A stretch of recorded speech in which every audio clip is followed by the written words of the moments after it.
Now, here are some things that I suggest that you begin to look at working on to develop your character. Some things that will give you some personal strength.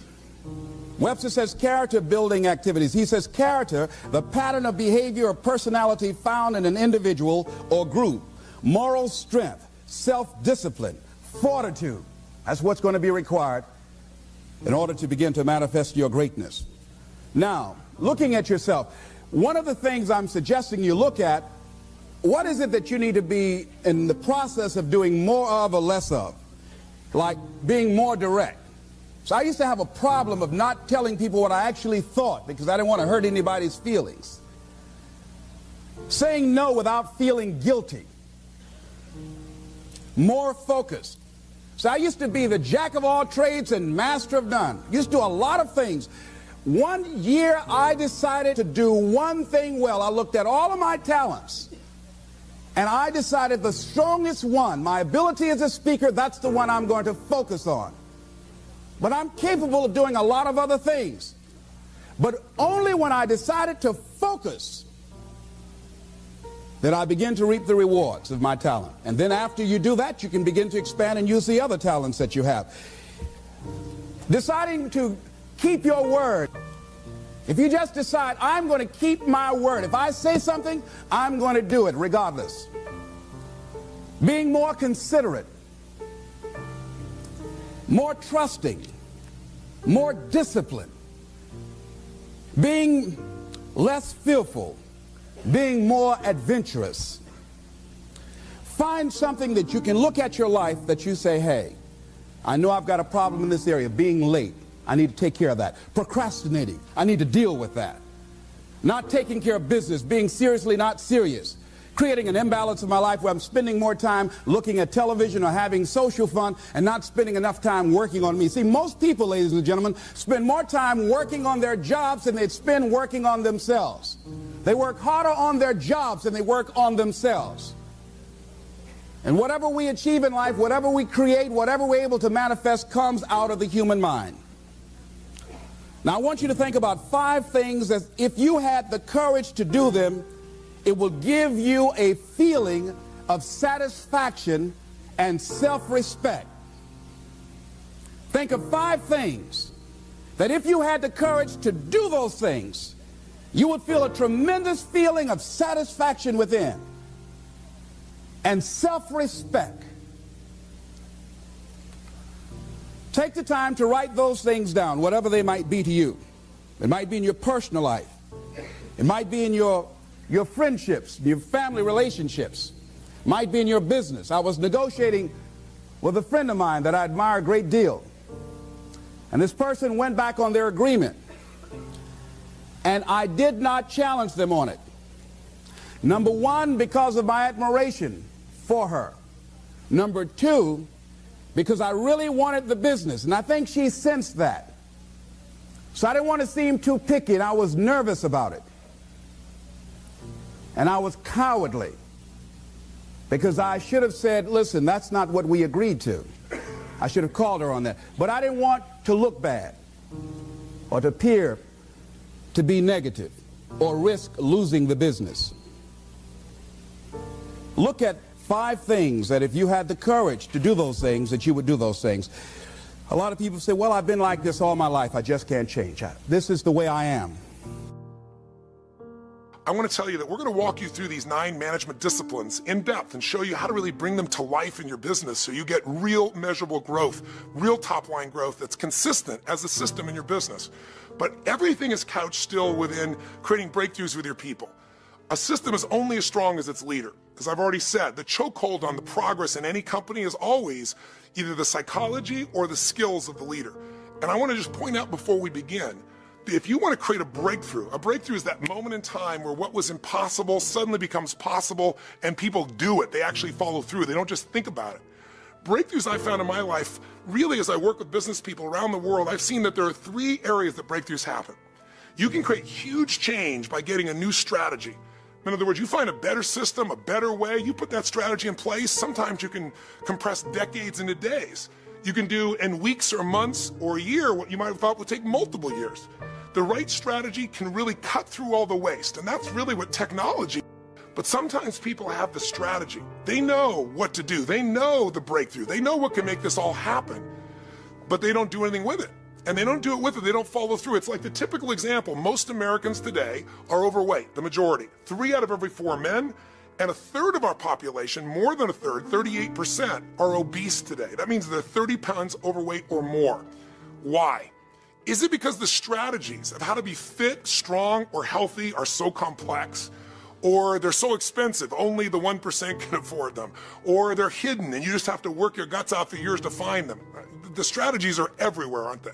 I mean, there's somebody around the corner that'll come work you out, or there's a club, God forbid you were to walk to it, you could drive to within 5 or 10 miles for most people. I mean, you could download all the answers onto your iPad or your iPhone. God forbid you'd actually do any walking, get those answers again. The answers, the strategies are everywhere. The problem is we don't use strategies if we don't deal with our limiting stories. A story is just a set of beliefs that we tell ourselves over and over again until it connects into a story. You know, somebody once said if you tell a lie big enough, loud enough, and long enough, sooner or later people believe you. That was Hitler.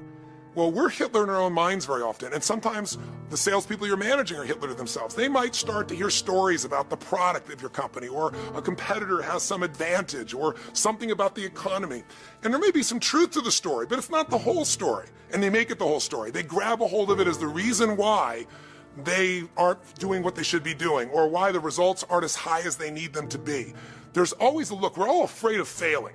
It's in the nature of human beings. So we look for a reason that's not our fault, something we can point to outside of ourselves. And sales leaders and sales managers do this as well, as you well know. It's part of human nature. So becoming aware of your own limited story. You can't help someone else change their story about the company if you're buying in it to yourself. And sometimes when things are overwhelming, when the economy takes a hit, when all of a sudden competition comes out with a product, sometimes we generalize everything. We give them the advantage in everywhere, and we forget the advantages we have personally. So as the leader, besides coming up with the strategies that work, you and I have to figure out what's the story that we can own in ourselves and that we can deliver to our teams. And you can almost always hear it or see it or perceive it in your team when it's happening. But what do you do to break that story? What do you do to shift them? That's what every leader has to look at. And by the way, if you shift that story, you're not going to do it unless you shift the third element. And the third element's the simplest one, but it's the most powerful one moment to moment, and that is your state. As a leader, before you go and do any of this stuff, your state, your level of certainty, your level of passion, your level of excitement, your level of energy, your level of ownership of what you're going to talk to somebody about is the most powerful thing that's going to affect them. Listen, we all know in human communication, words are 7%.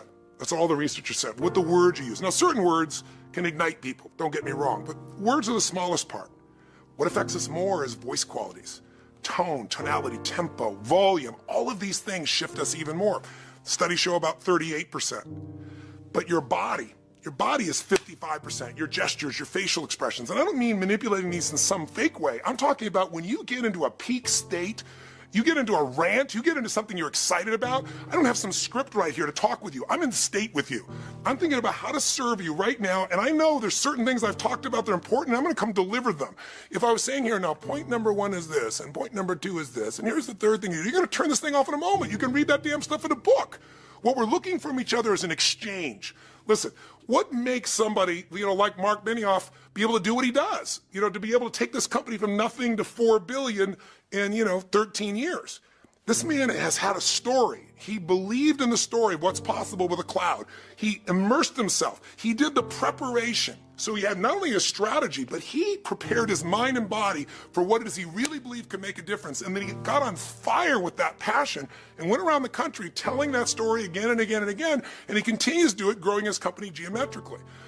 Different style, but certainly Steve Jobs did the same thing. Who's better at telling a story, or was, I should say, than Steve Jobs? I mean, pretty extraordinary. He could sell iced Eskimos. He'd come out and say, we have what we believe is the greatest breakthrough in the history of the world. It's not exact language, but, it's a miracle. And people would buy it because he owned it. He believed it inside of himself, and he brought a state to the table. I mean, who do you want to be around? Somebody comes in and says, all right, guys, let's go through the update. Tell me what your numbers are, that person, and I'm exaggerating only slightly, unfortunately, from some things I've seen in large corporations, that person, I don't care what system you put in place, I don't care what 9 disciplines, I don't care what strategies you go in, their story and state is the chokehold on the growth of that business. So our job, if you and I are going to really maximize what we're here to do, is to make sure we have all 3 of these. The right strategies, the best we can find, a story that we own, that's real and authentic, but that we own, that's inside of us, and that we can translate to other people, but also the state to make that happen. You must have the discipline to act. Now here's what's important about discipline. One discipline affects another discipline. All disciplines affect each other.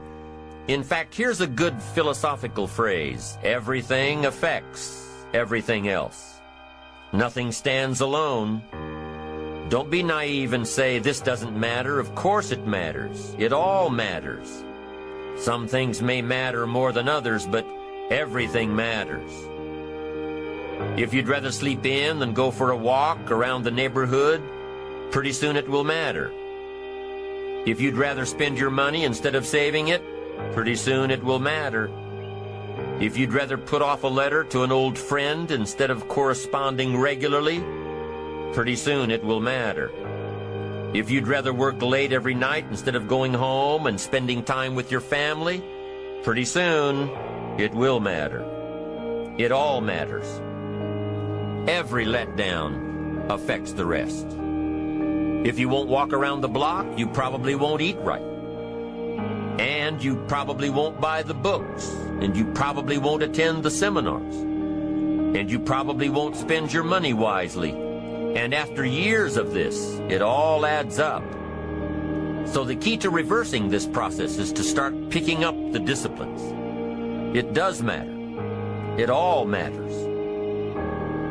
Now, here's the positive side. Every new discipline affects the rest. Every new discipline makes a difference.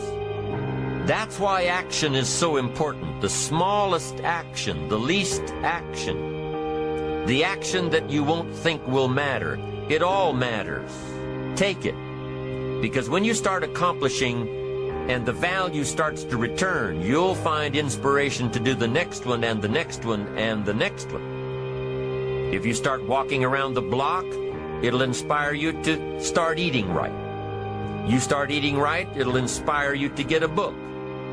You get a book and it'll inspire you to get a journal. You get a journal and it'll inspire you to develop some skills. Disciplines affect each other. Lack affects the rest of your life. The key is to diminish the lack. One of our greatest temptations is to just ease up a bit. To do just a little bit less than you're capable of. To take a little break. Somebody says, it'll just affect my sales. No, it'll affect your consciousness.